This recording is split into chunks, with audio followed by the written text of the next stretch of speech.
Хора, вижте какво става с обикновена сода и обикновен оцет.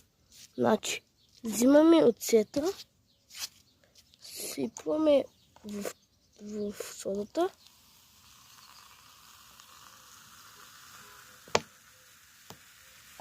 То се нарича горещ лед. Има пяна.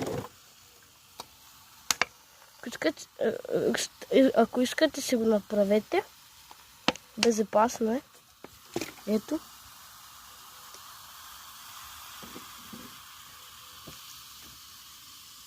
И сега ще пробваме вода с оцет и сода, ама не знам какво ще стане. Пак става също.